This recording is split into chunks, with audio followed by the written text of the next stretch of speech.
You're blowing up. Who are you and what do you do? My name is Samir Mithwani. I've been drop shipping online for around 5 years now. I manage a portfolio of brands. We do over $1 million a month. And yeah, that's really it. Very simple. I just make a lot of money online. And I teach people how to do it for free. For free? Damn, that's crazy. Okay. You? How do you get started with that? I got started with drop shipping because someone popped up on my feed in a Lambo. No way. Yeah. Are you serious? Tai Lopez, the man of the hour. Yeah, Tai Lopez popped up on my feed years ago, and he wasn't teaching about drop shipping, but he was teaching about some agency or whatever. And then from there, I looked more into it, and I saw, well, drop shipping seems pretty cool. Let me try that out. Started with it, and I lost a lot of money with drop shipping when I started. It wasn't until my 15th product that I actually started to make some money. And then at the time, I ordered the product to my house, filmed creatives, and they just started taking off. Damn, that's crazy. So Tai Lopez influenced you? Tai Lopez got me into what dropshipping. What the fuck? That's That guy's crazy. legit. Dude, that's so funny because how I got into dropshipping, it was like a guy on a YouTube ad in a Lambo as well. And he was like, dropshipping. It's like the new sexy thing to do. And I was like, fuck yeah. But this was like 2018 when no one knew what dropshipping was. Intro yourself. My name is Leo Isiano. I solve problems. I solve real world problems online with products. Yeah, so I sell a lot of products on the internet, and I started selling products on high school. I learned about dropshipping, and I started selling products on the internet. And that's how everything kind of like spiraled into building an 8-figure brand that makes over $10 million a year. So you've sold millions of dollars worth of products. What was your first product? The first product was a privacy screen protector. Really? Yeah. That was my first ever winning product. And by winning, I mean that it got sales and it got me a little bit of profit, like $50 a day. And yeah, that was it. And that was like the one that started taking off on Facebook ads. Why do you think it took off? We stole content that was working. Dropshipping was like so new, like everyone was stealing content, and we saw a video going viral for like a competitors, and we were like, all right, well, we can just steal it. We stole the content, put it on our store, and it started working. So I have a question for you. You started dropshipping a while ago. Like you're like one of the first, basically. Okay. What made you stick with it this long? Stick with? I think it's because I got into dropshipping knowing I was going to build a brand. Like I didn't get into dropshipping to make money. You know, a lot of people get into dropshipping because it's like a side hustle or like a quick way to get rich online. I got into dropshipping because I wanted to build a long-term brand in the future. And I knew that dropshipping was just level 1 of building a brand. I believe that a lot of people, especially in the beginning, were mistaught information. So were you mistaught in the beginning, and like how did you reverse that basically? It's like it's all beliefs. Like I was taught that winning products die. Like that was like the dumbest thing. I was like, winning products die. And like, no, your offer sucks, or your content stopped working, or your store, has a bad reputation because you sent them shitty products and they found out about it. Right. So it's like the products never died. The people still have the problems that they're seeking to solve with your products, but it's just like that's like the information that's going around. Yeah. And that's the information that I was taught. Yeah. What information were you mistaught? Or when I started dropshipping, a lot of people told me to focus on my ad account. They told me to focus on your media buying strategy. Is it a CBO, ABO, bidding, non-bidding? And when I learned that none of that matters, you just need to focus on your creatives, your offer, and your product, that's when it's like everything took off. And that's when you start building a brand, right? The easiest thing to do when shit isn't going right is just toggle on and off campaigns. Like, you know what I mean? Like when you just pull up ads manager, okay, off on. Like that's really all you're doing. But the hard thing to do is getting a better product, getting better creatives, making a better offer. And that's what you actually need to do. What was your like biggest like pivot point? How do you go? Like, what did you do last year to go into this year? Last year we did I think it was 5 million revenue, 4 or 5 million revenue. Okay. This year we did over 10. That's crazy. It was a big jump. So what happened? Cause you said last year you did 4 million, and then this year you did 10 million. You doubled it in a year, more than doubled. Yeah. What'd you do? The biggest difference I had was we started launching more creatives. The one factor that got me to making 4 million a year to over 10 million a year was just launching more creatives. if there's a competitor in any niche, I truly believe me and my team will blow them out the water. And that's just because we launch more creatives. Like we'll launch 15 to 20 creatives a day. And when I tell other people that, they're like, oh, that's crazy. You don't need to do that. But they're not making 10 million a year, are they? Damn. 10. That's fucking crazy. 10. You said 15 to 20 a day? Yeah. Wow, that's awesome. Yeah. That's really cool. But it didn't happen overnight. Like we went from doing like 2 a day to 5 a day. Now we're doing 10 a day.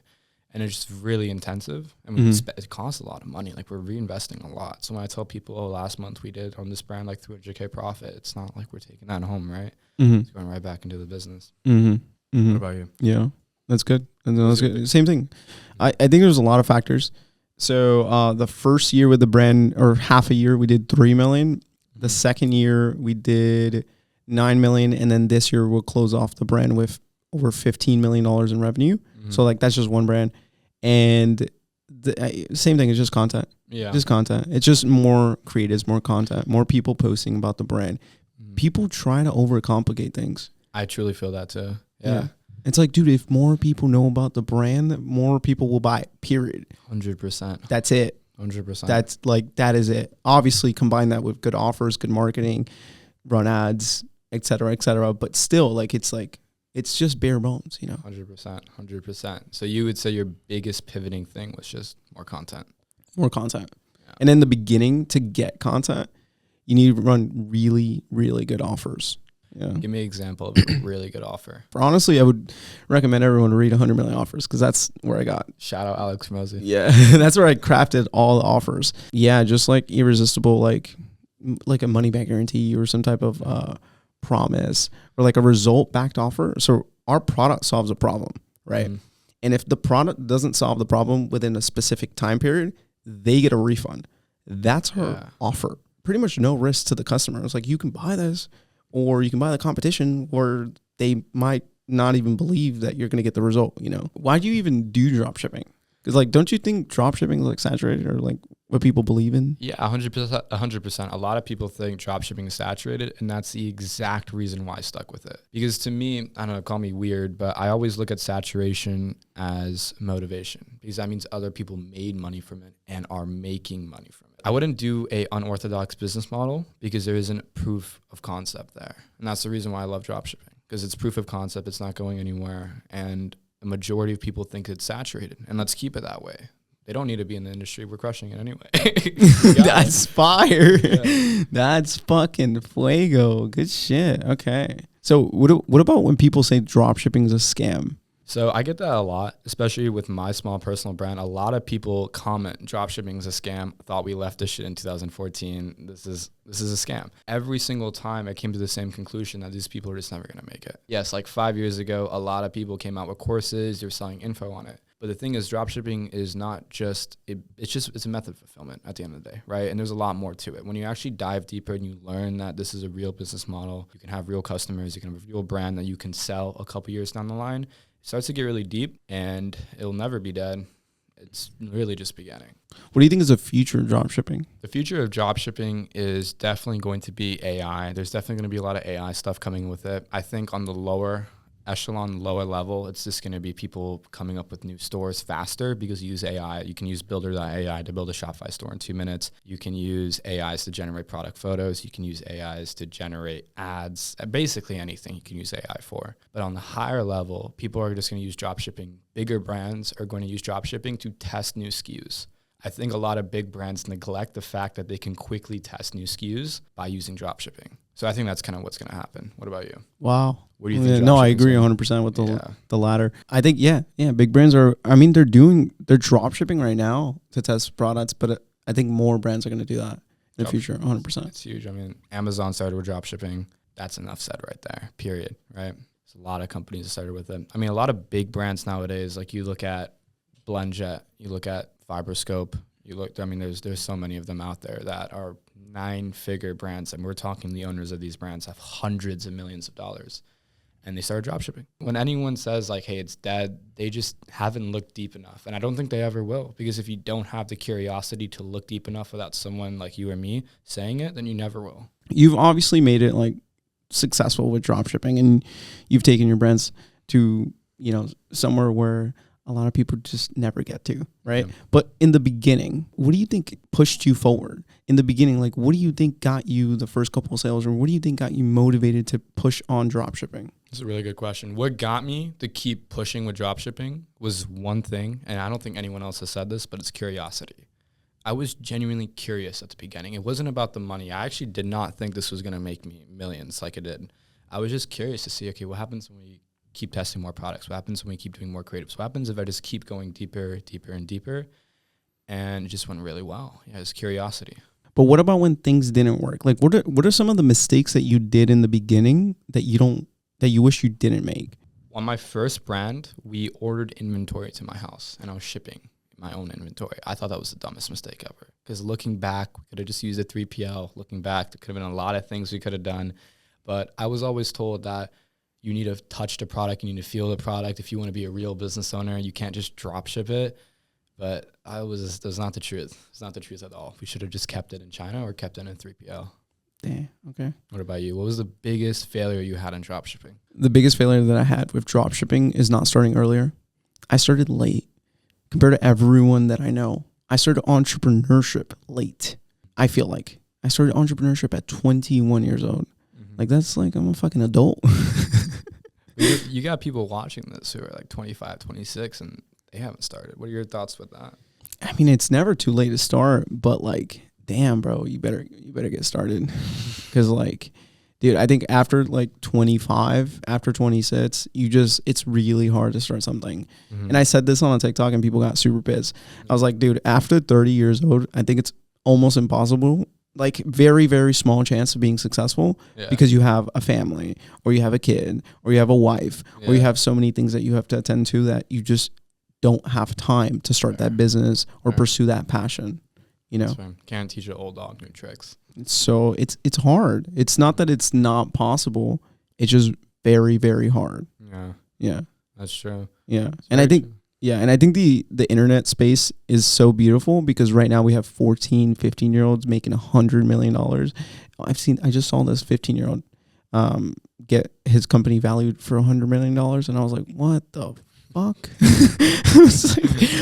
I was like, is this even real? I started looking into this and I'm like, yeah, it's like for real. I'm like, yo, what the fuck is going on? You know, like, I'm old.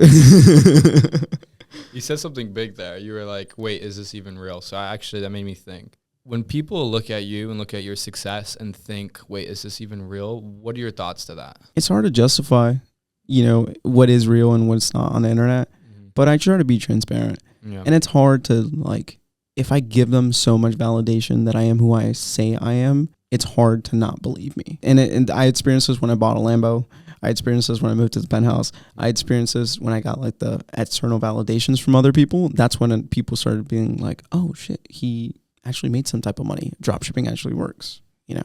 He's got it like that. Yeah. Mm-hmm. Yeah. You need those things. You recently bought a Lambo, so congratulations. Thank you. Do you think these material things matter? 100%. I think you need them. I think they're trophies. As entrepreneurs, we don't have shit to show that we have made substantial money. We don't get trophies. We don't get medals. We don't get any type of reward. Maybe a little plaque here and there, but we need things to validate and to show us that we've reached certain levels. The Lamborghini was when I built a $10 million brand. That's where I was going to buy the Lamborghini. So I bought the Lamborghini when I built the $10 million brand. True. It's a reminder that I did that. That's really true. It's really true. I like that. Entrepreneurs don't have trophies. We don't. We just have watches, cars, yachts. But I think the people that like are like, oh no, I don't want to buy Rolex or I don't want to buy jewelry. I'm like, dude, fuck that. I want to live good. I want to enjoy my life. Because the reason I got into dropshipping, into the online money making thing, is to live a good life. Yeah. You know? Yeah. Like, I didn't get in to make money.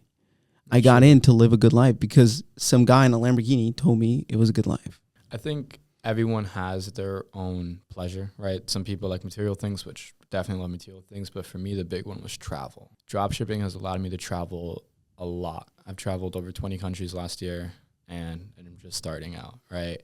And the beautiful thing about dropshipping, as you know, you can do it from anywhere in the world. If you truly follow the model, you follow it properly, you can be in Africa, in work. You can be in Mexico and work. You can be in Dubai and work. And being able to have that location freedom was my biggest motivator starting. So I guess you can say I kind of took advantage of that this last year and just went batshit crazy.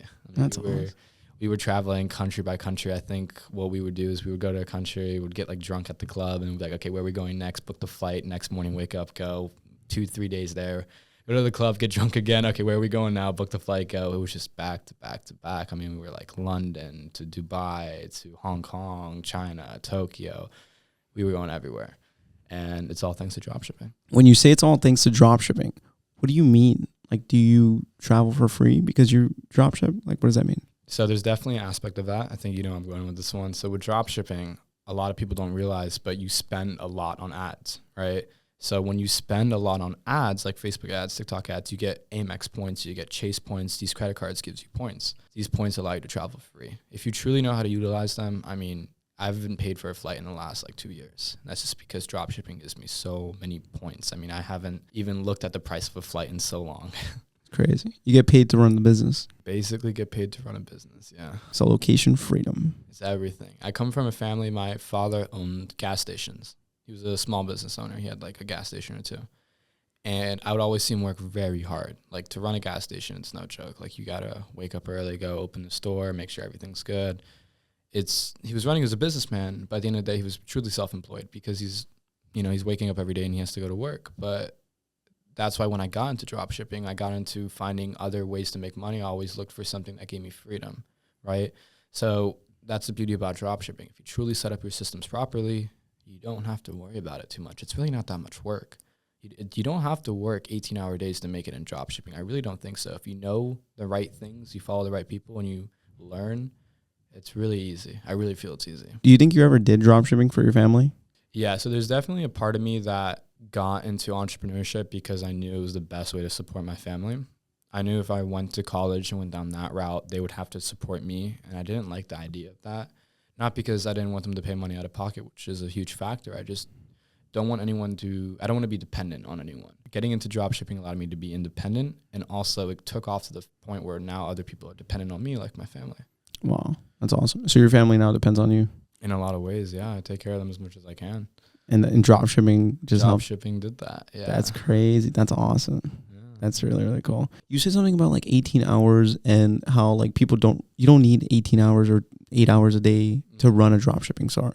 As a beginner, if let's say someone has a 9 to 5 and they work literally 9 to 5, they get home, they have 3 hours free. What should those 3 hours should be dedicated on, like in a dropshipping store? It's a really good question. So let's say you only have 3 hours a day to dedicate to dropshipping.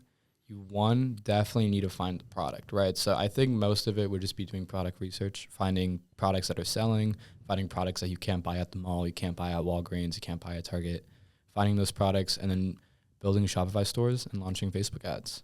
That's all it is when you're starting out, right? Because if you have a good product with a good offer and you have good ads, it's going to work. You're going to make money. It's not complicated. What's the easiest way to find a product right now? The easiest way to find a product in dropshipping is go to China.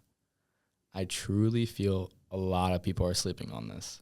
Look, there are a lot of suppliers that you can get in touch with on Alibaba, AliExpress. You just tell them you've been in the space for a while, you want to tour their factory. A lot of people will let you go tour their factory in China.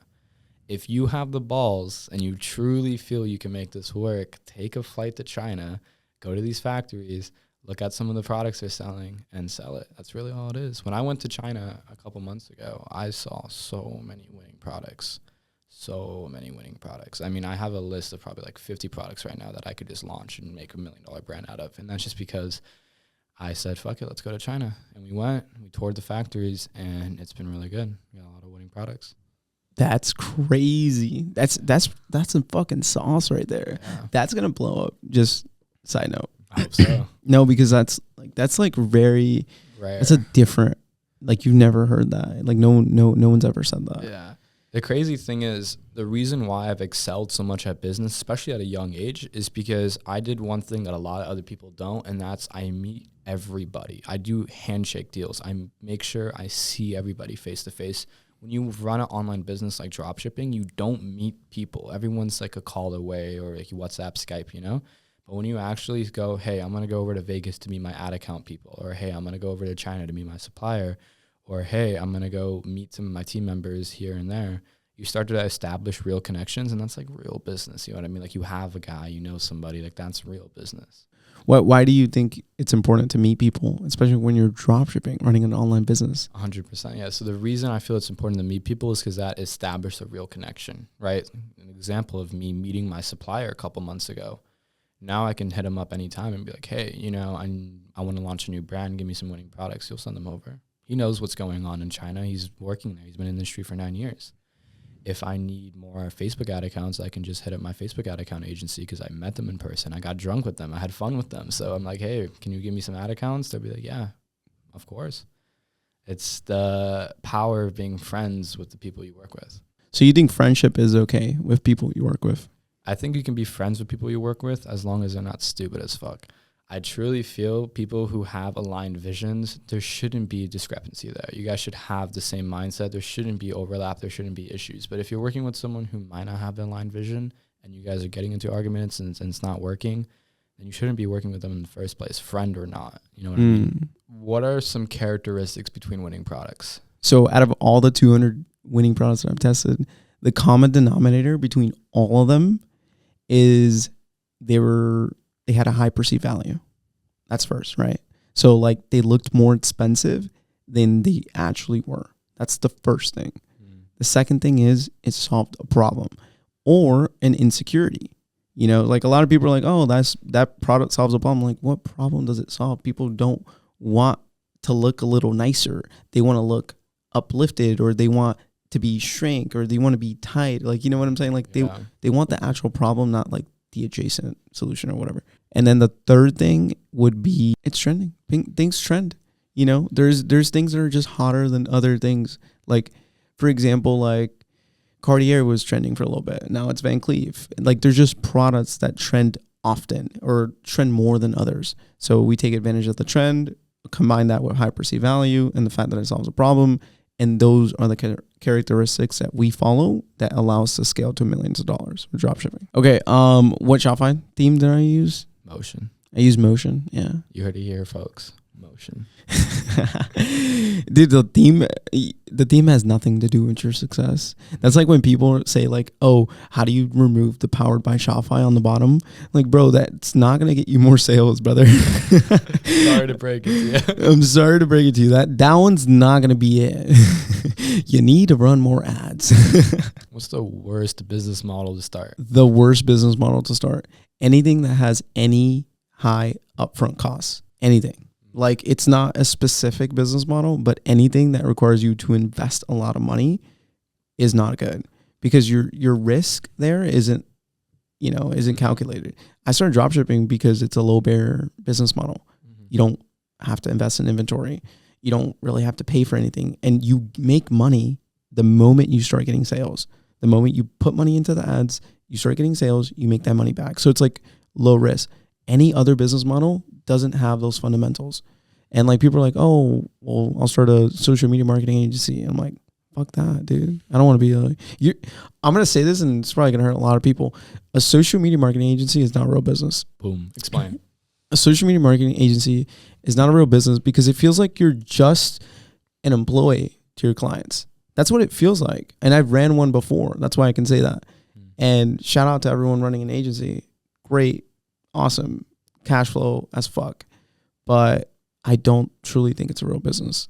You're just really like arbitraging value between like one thing and another. Yeah, I agree. Agencies aren't real businesses. You're just self-employed. Is dropshipping a good cash flow business? It's not the best. It's not the best cash flow business. It's not because of reserves and like starting things, but it's good. It's a good business. And I think if you want to build a brand, it's the best business to start. You know, like, again, like when I started dropshipping, I didn't do it to start dropshipping. I did it to build a brand and eventually get into the brands and stuff. And I know you had a similar approach as well. 100%. Yeah. Like, you don't, the thing is, people are like, oh, I want to start. Like, dude, yesterday, someone came up to me and they're like, oh, dude, this is your car? And I was in a Lambo, and he was like, yeah. And I was like, yeah, this is my car. And he was like, dude, what do you do? And I was like, oh, drop shipping. He goes, oh, well, I'm an attorney. You think I could do that shit on the side? I was like, no, brother. You cannot do that on the side. And it's not like a quick thing to do. Like, it's a business, bro. Like, it's not a side hustle. You know what I'm saying? Yeah.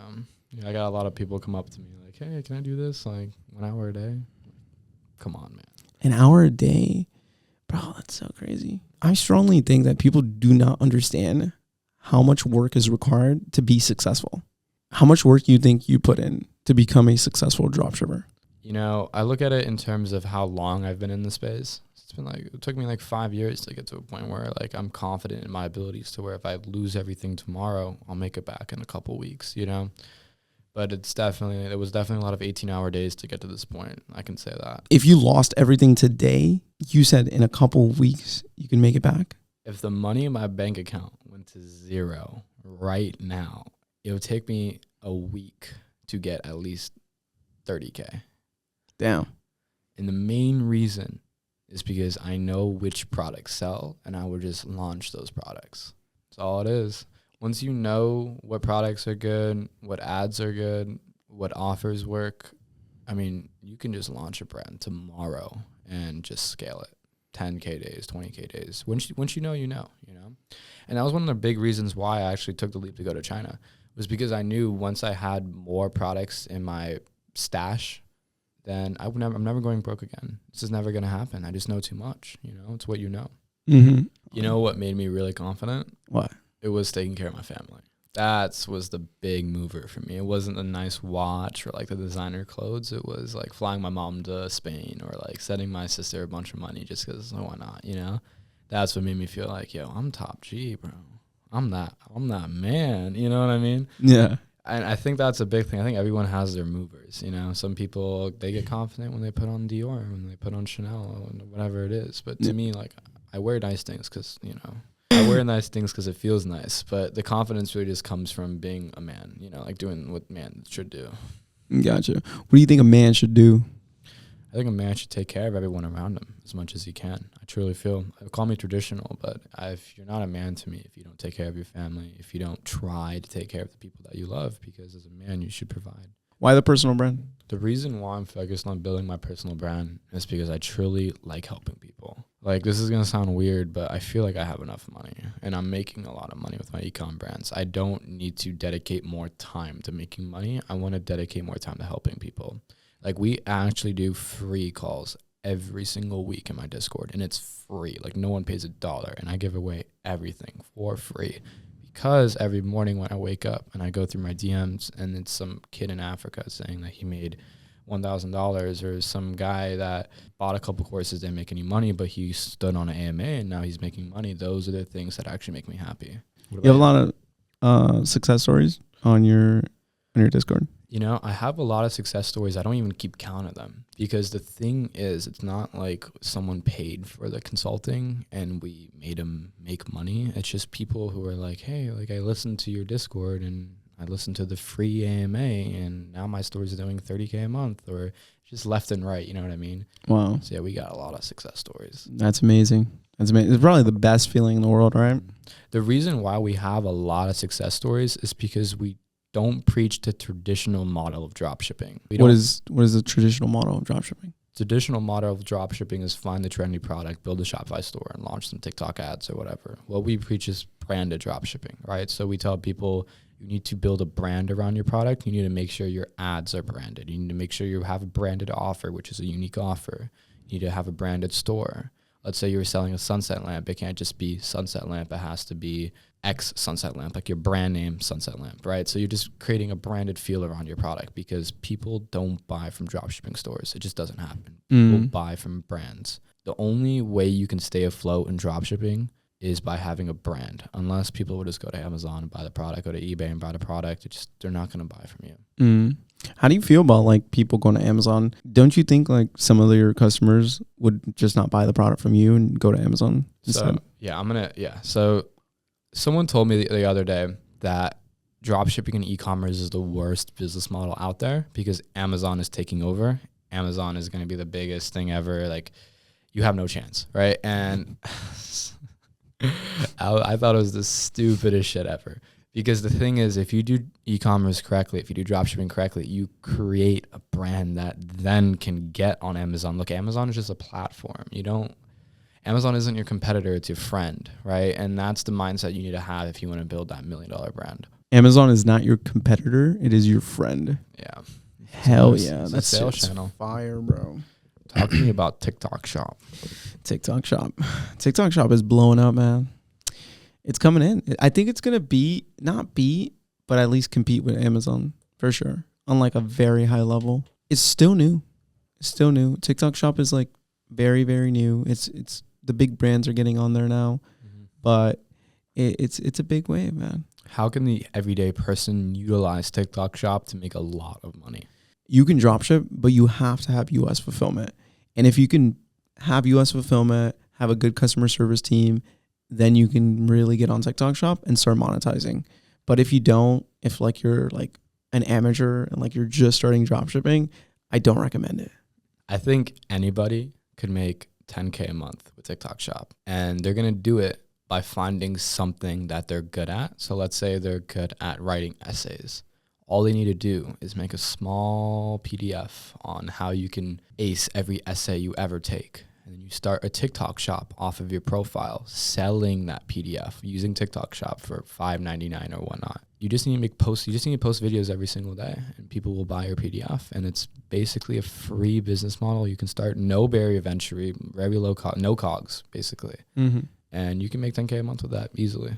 That's awesome. And that's so far. The big mover with that business model is if you have a TikTok Shop link in your videos, TikTok will push out your content more.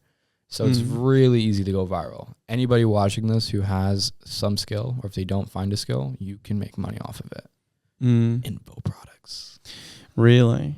The reason why I love e-commerce is you don't have to sell physical products. You can sell digital product. A lot of people don't talk about you don't need to sell lamps or like physical products. You can sell ebooks or PDFs or how-tos, right?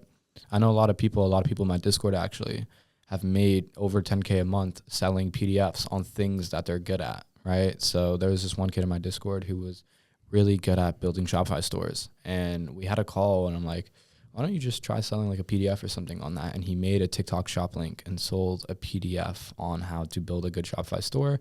And he would just make TikToks about dropshipping content. And he made 10K his first month. Wow. All because he sold a digital product. So yeah, with e-commerce, it's not necessarily like digital. It's not necessarily physical products. It can be digital products as well. What do you say for a brand that is physical products, or that someone wants to sell physical products? Like, would you say to add on digital products? If you're running an e-commerce brand in 2023, one of the big things you have to deal with is rising ad costs, right? You have to find a way to increase your average order value, right? So the easiest way to do that is just by adding digital products, right? For example, expedited shipping or PDFs or ebooks with your product. These little things will increase your AOV and it'll help you make a lot of money. Why do you think your e-commerce brand is making more money than your competitors? Someone explained to me in a way that if your customers know of you first and they're constantly reminded of you and your brand, they're more likely to purchase of you. It's like keeping that top of mind awareness throughout all your marketing channels. For example, like if they see me on TikTok, they'll also see me on Facebook. If they see me on Facebook, they'll probably see me on Pinterest. And it's like having that ecosystem of awareness where we can hit them in so many ways. It's like, hey, this is our brand. Hey, this is a customer with a testimonial about our brand. You know, it's like so much content from so many different touch points that keeps us winning a lot. Good. That's really good. Yeah. So it's a content game. Yeah, it's all content. Would you say you're a master marketer? Yeah, I think I'm pretty good at marketing. Yeah. I think I understand a lot of the marketing fundamentals. Yeah. Would you say you're a master of marketing? Yeah. Someone asked me the other day, like, what was the main skill that helped you make a lot of money with dropshipping? And we're not talking like a little bit, we're talking like millions, right? And I said, it's just marketing. And to be more specific, direct response marketing. To be able to get someone to buy my product off of one ad, one time, super quickly. It's just because our ads are so convincing, they're so impulsive that it gets people to buy.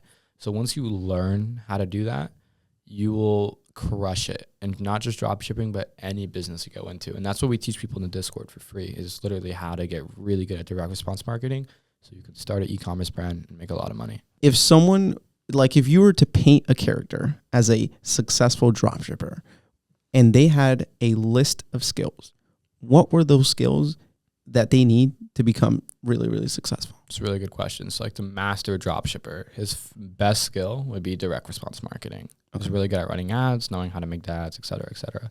His second best skill would be offer creation, understanding the customer, what makes the customer tick, and then creating an offer around that. And the third skill would be customer satisfaction, actually understanding how to build a brand that customers come back to. That's the killer. That's the nail in the coffin. That's what's going to make you a multimillionaire with dropshipping. So you think returning customers are really important? I think if you're not focused on getting returning customers in your e-commerce brand, you don't have an e-commerce brand. There's only two ways to make money in this world. The first one is to get new people to buy your product. The second one is to get the same people to buy again. If you're only focused on one way, that's only 50% of the pie. You got to figure out how to get people to buy again if you really want to build a real profitable business. Fucking game. What does the day-to-day look like as a millionaire dropshipper? It's more basic than people make it seem. Like on the internet, like dropshippers are like on a yacht I've seen those. or traveling the world every single day. And keep in mind, I do travel. You know, I travel a lot. I've probably traveled to like 15 countries in the last 12 months, which is awesome. It's a lot. But in the day-to-day, it's just operations. It's just strategic thinking. I spend most of the time thinking of ways to make more money, thinking of cheaper ways to acquire customers, thinking of more buckets to fill, more mediums, more advertising channels. Like, you know, a big goal is getting into retail. So lately I've been working with a lot of people on like consulting. I've been taking a lot of coaching calls and like learning from other mentors, learning from my mentors on how to get into retail. So it's just like operations day to day. What is your day to life? My day to life is pretty hectic, to be honest. So because we manage a portfolio of e-commerce brands, it's always interchanging. There's a lot of fires to put out. There's a lot of expansion stuff to do. But I try and make an effort to take time and just think every day. I feel like if you work in your business too much, you never get to work on your business. You never get to think about how to grow your business, how to get more customers for a cheaper price, how to find new products, how to do that. I truly feel the biggest problem a lot of people have is they don't think. I had to find a way to get more winning products. I had to think of a way to get more winning products. So what I did was I went to China and met with the suppliers to find more winning products. That was because I had that thought. I had to find a way, I had to think of a way to get more customers for my existing brands. Well, we brainstormed and we found new angles to test. And now there's more people buying it, right? So just simple things like that, like actually sitting down and thinking, a lot of people neglect that. But if you truly think and you execute on it, you're unstoppable, 100%. So what do you do? Like, do you set time apart in your day to think, or do you have like a calendar? What do you do? Yeah, basically, so I have what we call like I call it like a Scramble List, basically. It's like a TDL, but not really like a TDL. And I'll dedicate some time every week to sitting down and just writing out stuff that comes to mind, right? So like if I pull it up on my phone, it looks like it's like you can't even read it because there's just so much shit on it. But it's just a bunch of different stuff that like, okay, go here, try this, do that, figure out this, research this. It's just a lot going on there. What's the next step right now? The next step is to keep growing the portfolio of brands. You know, I'm not really looking to start any new brands, but the brands we have right now are doing really well. We're focusing on, you know, working with a lot of influencers, trying to tap into that space. But right now we're just trying to make as much money as possible with our own brands. I think next year we want to do a little bit over 20 million. That's our goal. And then also me personally, just building that personal brand. I really enjoy helping people and getting those DMs like, hey, you helped me make money. I enjoy doing the free calls on the Discord. I enjoy doing all that. So just growing the personal brand, actually making an impact, and then also making money with the portfolio. What about you? What's the next step? The next step is acquisition.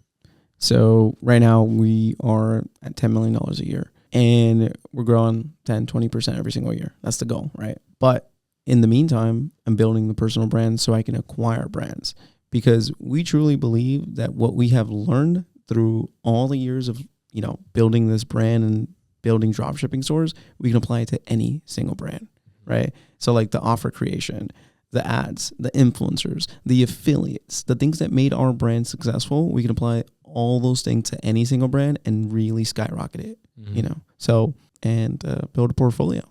You do something cool with affiliate marketing. You want to touch on that a little bit? Yeah, for sure. So right now our brand's main content is through affiliate marketing. How we made this is just that our product is an entertaining product to watch, right? So we were like, let's start sending it out to influencers. We started sending it out to influencers and they're like posting about it, but they weren't incentivized to continue posting about the product. So we had an issue. We were like, damn, that first piece of content was awesome, but then we never got that second or third or fourth piece of content. So we came up with a solution. We're like, all right, let's make an affiliate program where every single time they post, content for our brand, they also get a commission, because obviously these are big influencers. And if they really sell the product, they're obviously going to make a lot of money. Well, the first month we turned this on, it was extremely unprofitable. But as we started loading up the influencers and like month after month, it grew.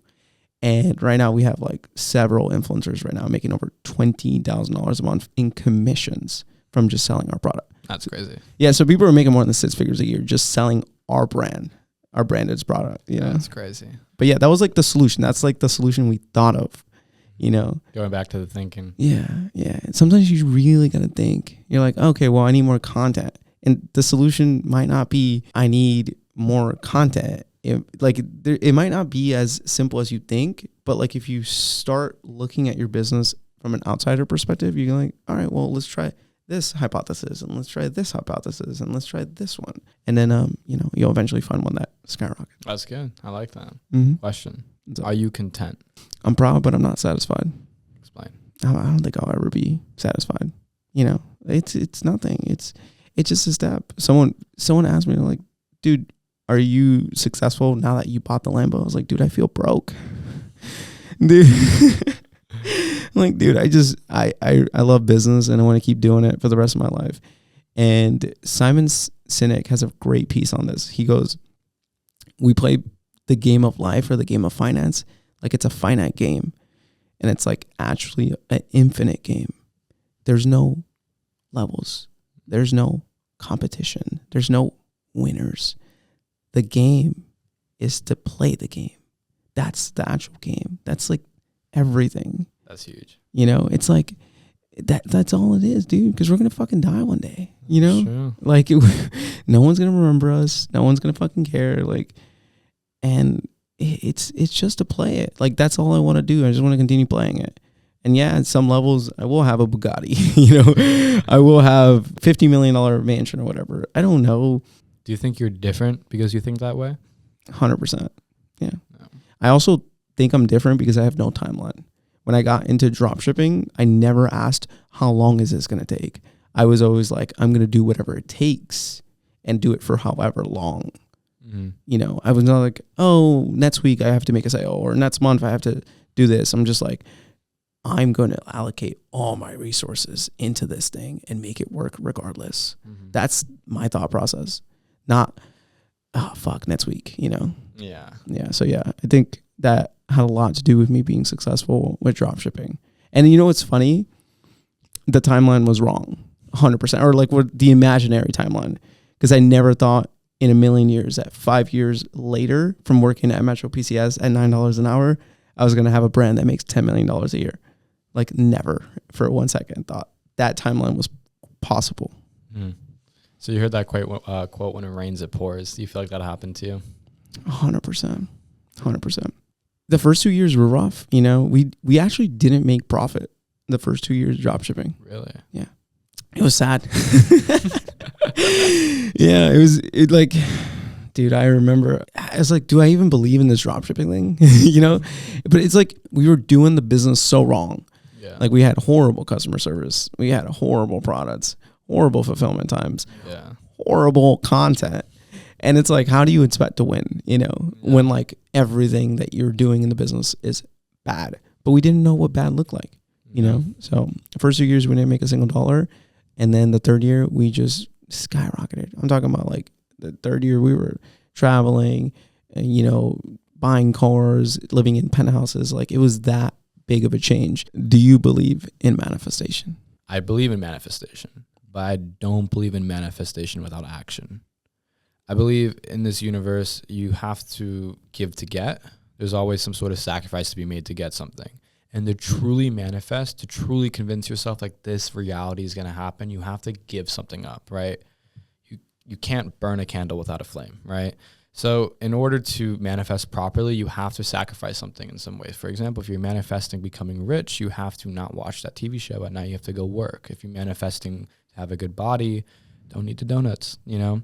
I truly feel you have to sacrifice something to really manifest, but it works, and it works very fast. I like that. I like that you said that you have to give something up. You have to give to get. You truly get what you give, man. The people that fail at dropshipping, we're going to fail at any business model, but they blame it on dropshipping. They don't truly understand the rules of business, the rules of life, that you have to give to get, you have to sacrifice to win.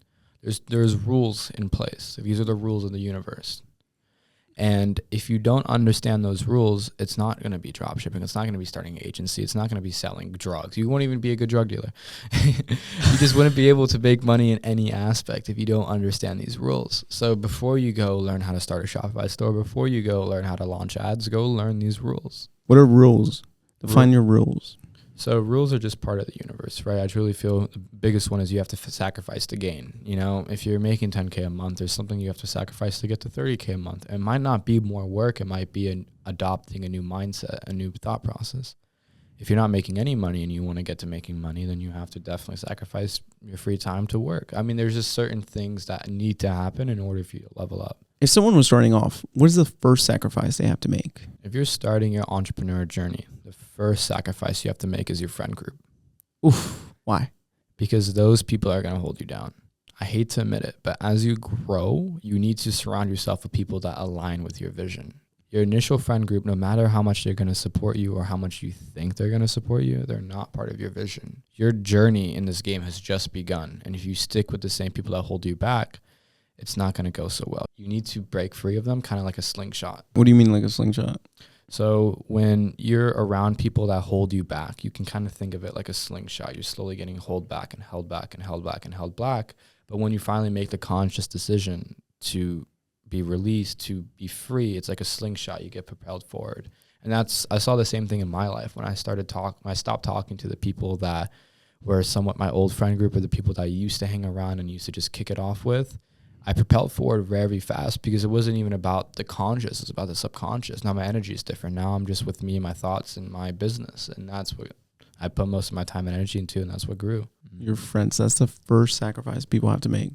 No, I agree with you 100%. Mm-hmm. Mm-hmm. Because the other sacrifices will come in due time.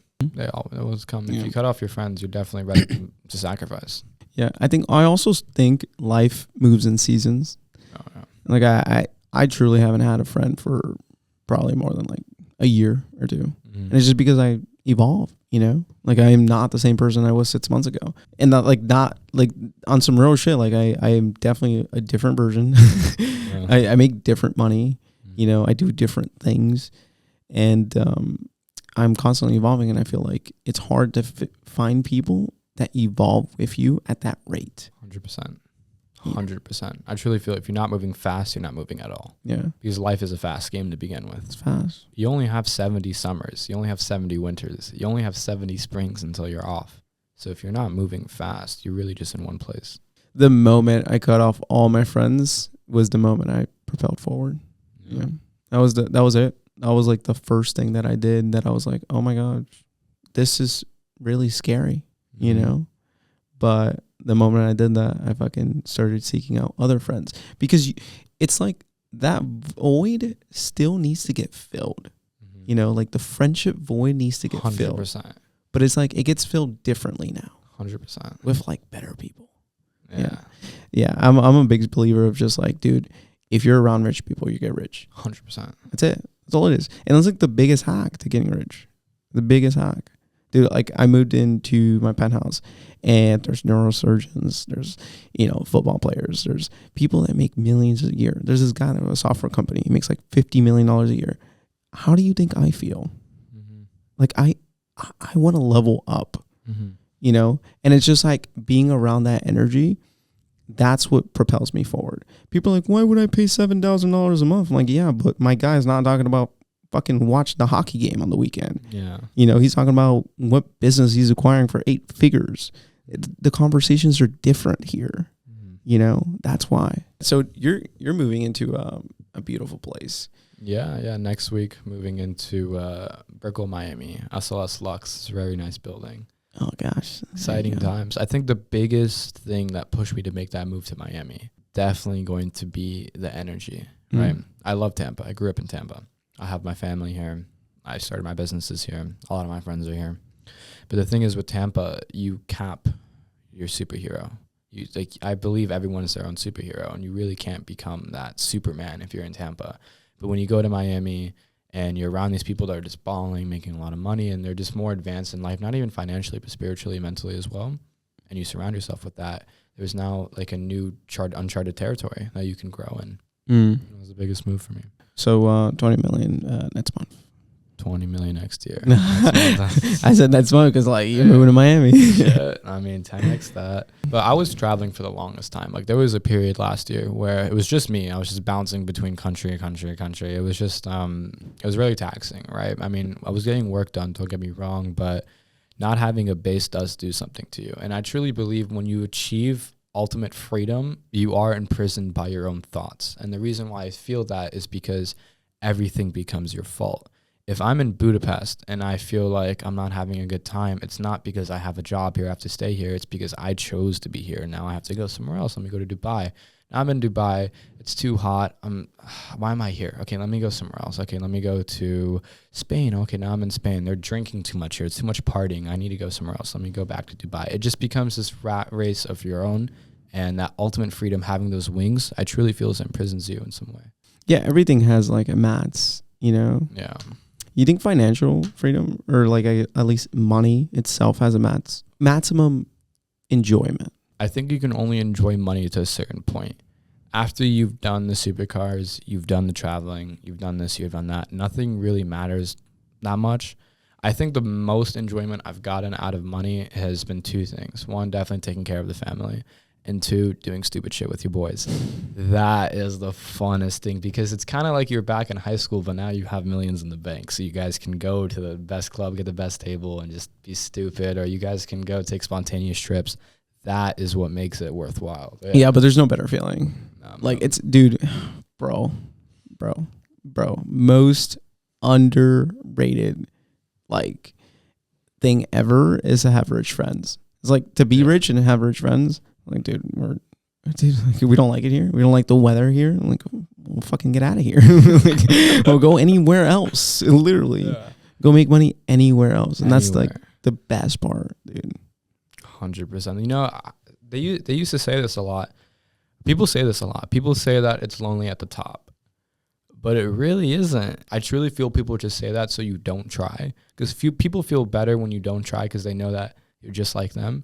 But trust me, it's not lonely at the top. And you know this too. It's fun at the top. I mean, you guys, you have everything you ever wanted and more, you know. It's not lonely at the top. Yeah, I don't know. I mean, like what, 99% of the people say that? That's why it's wrong.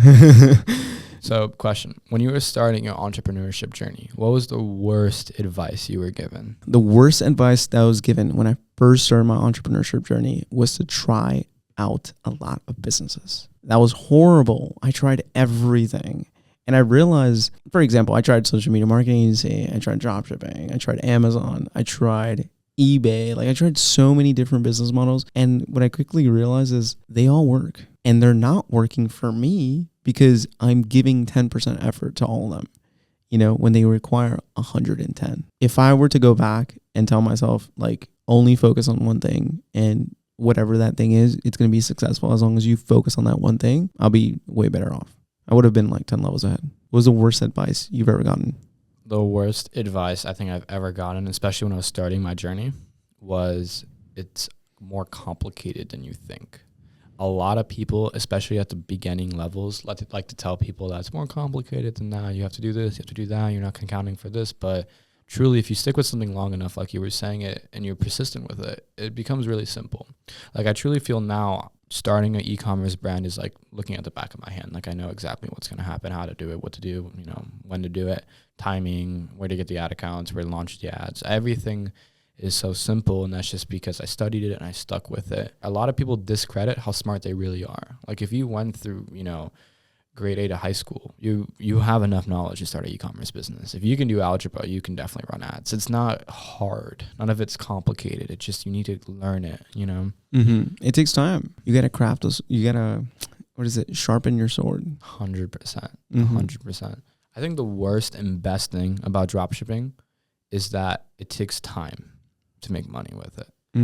It takes time. The worst part about that is you don't have success instantaneously. Maybe take a couple months, might take a year. The best part about that is it weeds out all the bad weeds. It weeds out all the people that weren't going to stick with it. It weeds out all the quitters, all the no-sayers. And it keeps the people that are legit and actually are about what they say. I always talk about how, like, you just have to make it impossible for you to fail.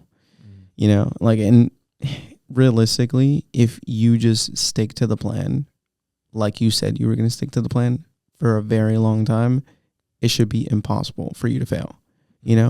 It's like, dude, I always talk about inputs. It's like doing the work consistently. If you do 100 push-ups every single day for 100 days, you're going to build a chest. 100%. Same thing in business. If you test a lot of winning products and you run ads every single day and you do it without stopping, eventually you will build $1 million brand. 100%. I thought I was making a lot of money with dropshipping at one point. I think we were doing like $5,000-$10,000 a day in sales, which for a beginner, it's really good. And I took a trip to meet my ad account agency people. This was in Miami. And when I got to meet them, I actually asked them the question, what are your top spenders doing a month? And they had guys doing over $4 or $5 million a month. And I was like, shit, I'm a nobody. Having that realization was only good for me though, because from there, I learned what they were doing. I learned that what my ads needed to look like, how many ads I needed to test, what type of products I needed to test. And then from there, it only went up. So having that realization of meeting my actual ad account agency people and being told, hey, I'm not doing shit, was one of the biggest movers for me. Dude, I remember going to a mastermind one time. I had paid this internet guy, his name is Jonathan, $1,500 for a mastermind. I flew all the way to Toronto. I got there and we started talking about dropshipping. And I started talking about, I was like, hey, dude, I'm doing like $10,000 a day. And he pretty much told me in a nice way, that's not a lot. Like in a very nice way. He was like a really humble guy. And he was like, that's just not good enough. And I remember we pulled up the ads manager and I looked at the scales and we looked at the, like everything inside the ads manager. And he's like, dude, you honestly just have to stop being a little bitch and you have to push the needle. You have to keep pushing the budgets. You have to keep pushing the limits. And like that thought process is all I needed in person to just hit crazy days. Like that was it. Like I just needed to get told that I wasn't doing enough, What was your highest day? The most money I've ever made in a day was $194,000. Yeah. Explain that. How did you make $190K in a day? We had an influencer for our brand saw great results with our product, posted it on TikTok. Then we used that content and leveraged it to run ads. And those ads just, performed like crazy. Obviously the influencer was really, really big in the space. And yeah, that's how we made $194,000 in a day. It's pretty big. That's fire. What's your highest day? The most amount of money I made in a day with dropshipping was $95,000. And how we did it was a bit odd. It was a extended Black Friday sale. So on our Black Friday sale, we only did like $60K. But then we said, you know what? It was a good Black Friday, but let's extend it and let's launch it at higher budgets. No thought process behind it. We just wanted to do it. I think it was like 3-4 days after Black Friday, we launched the campaigns, we sent out the emails, and we did $95,000 in one day. And I bought a Rollie. So I bought a Rolex for one main reason, and that's because it elevated my energy. It's going to sound a bit weird, and a lot of people who don't have money are going to be like, oh, this guy's a fucking weirdo. But the thing is, when you buy expensive shit, and I'm sure you know this with your Lambo, it elevates you in a way. And it's not about owning it. It's about being able to own it, right? You become the person who buys Rolexes, right? You become the person who buys Lambos. You become the person who buys penthouses. You just become that person. I truly feel you have to fake it till you make it until you die. And that doesn't mean like, oh, go tell people you're a millionaire when you're not actually a millionaire. Because like both you and me can pull up bank accounts right now and just blow the internet out the water. But it's not about that. It's about becoming a person, actually convincing yourself that you are this person. The best way to do that is by buying cool shit. What do you mean? Because you had a very different approach to fake it till you make it. What do you mean by when I say fake it till you make it, I'm referring to convincing yourself that you're someone who you want to be, right?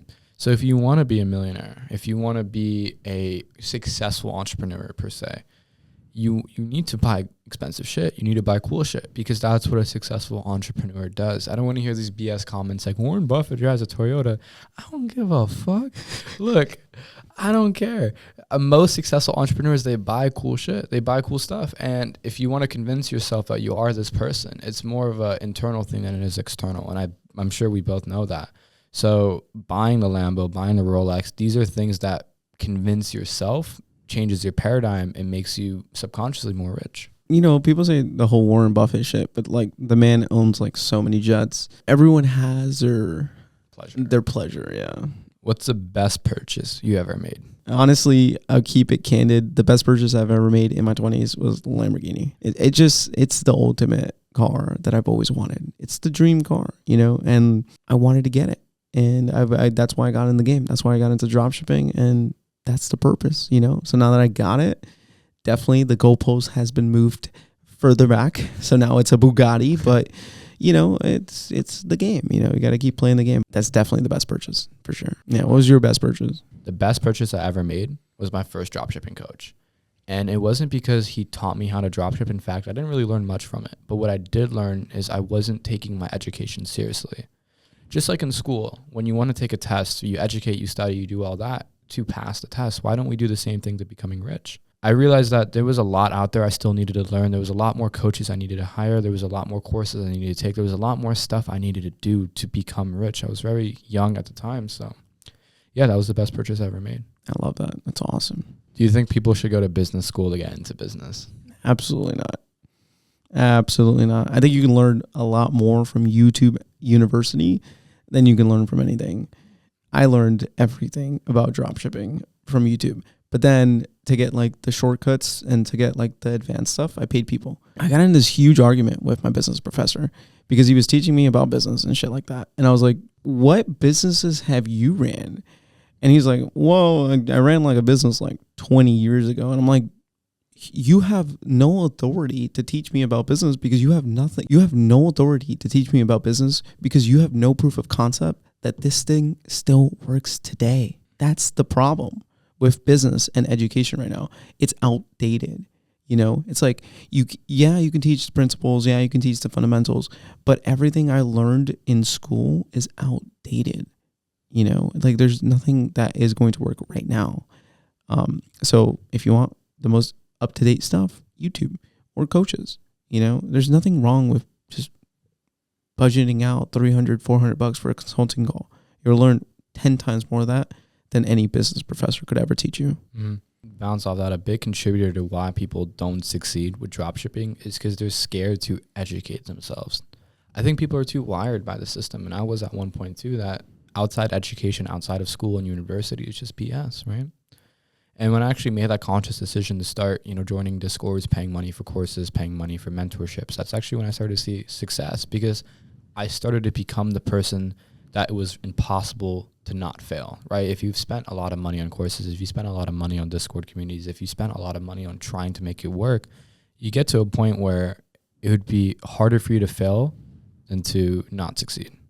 Education was never my thing though in school, to be honest. I'll make this public here. I dropped out of high school. I dropped out of high school my sophomore year, and that was because I found other ways to make money. It wasn't with dropshipping. It was with other hustles and whatnot.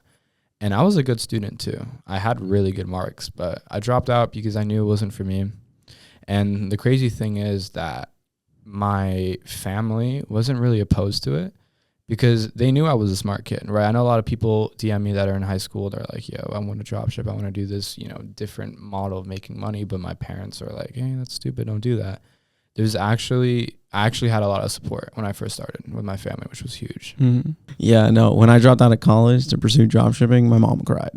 Oh, shit. Yeah, like I actually remember the day I told her. I went up to her and I was like, hey, I dropped out of college and started bawling her eyes out. She's like, oh my gosh, my son is going to be so broke.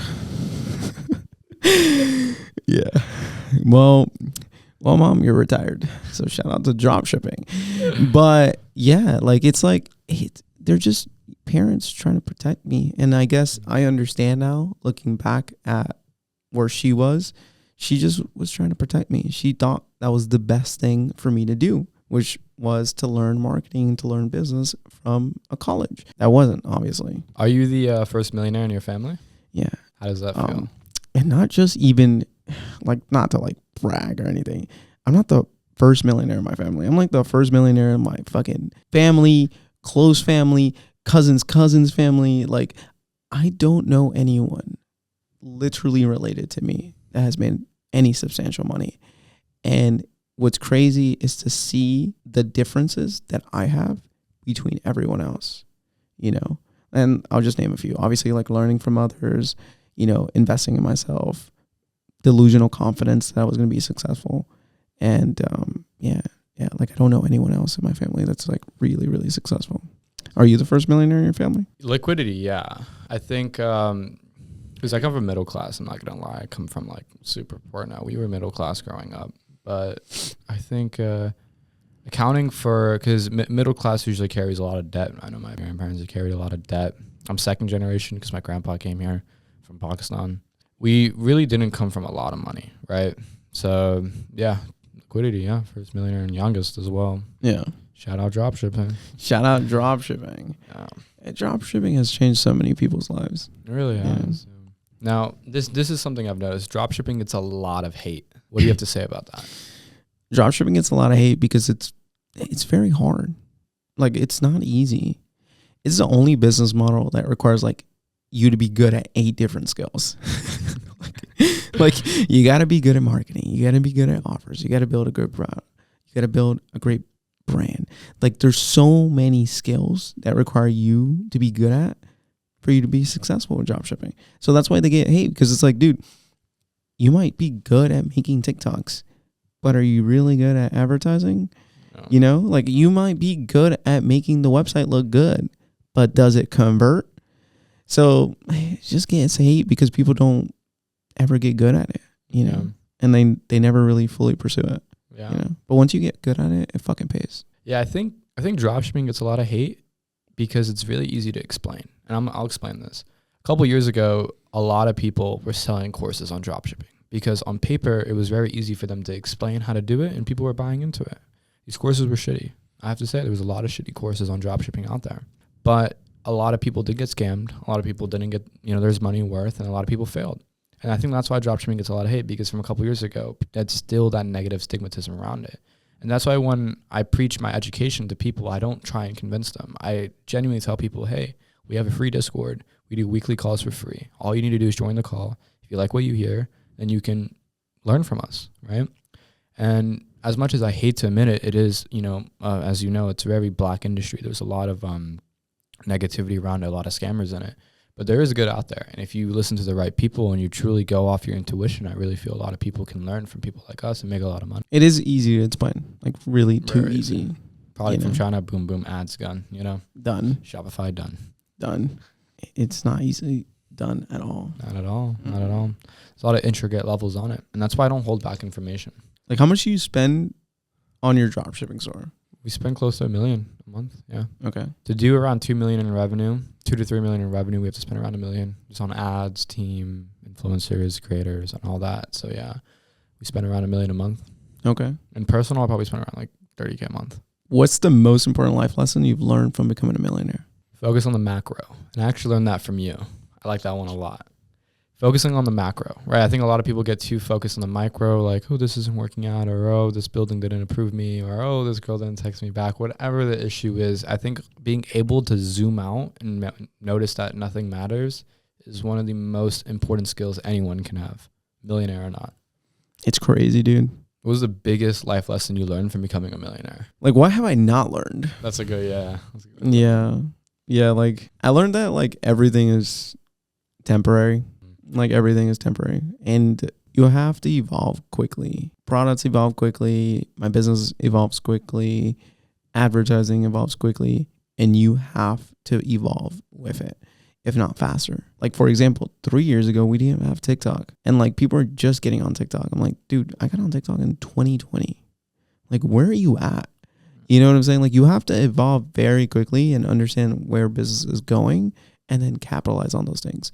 So if you can evolve quickly, I think you'll be fine. Yeah, that's probably the biggest lesson I've learned. Talk to me more about your mindset. I tend to do what everyone is unwilling to do. People talk about like the 1% and then the 99% of people. It's like not a financial thing. It's an action thing, or what I like to call it, an input thing.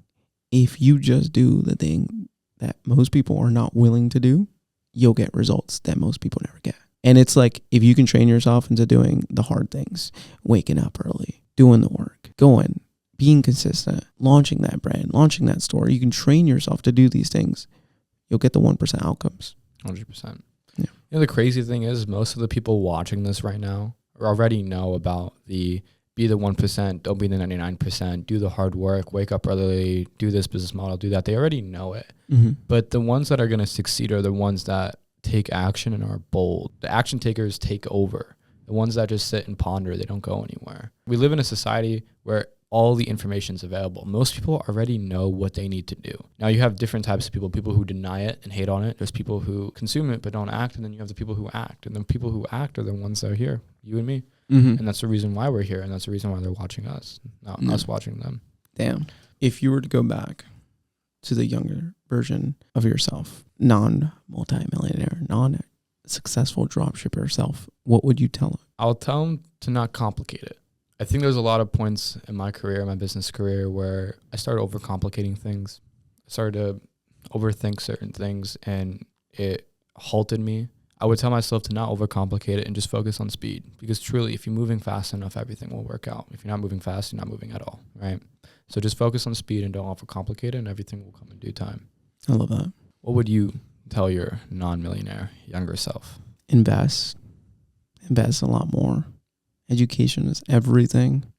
They're the shortcuts to success. I always say this, like, the quickest way to get rich is just pay someone that is already rich and learn how to get rich. You know, there's someone out there, there's a multimillionaire that's successful in a field that you want to be successful in.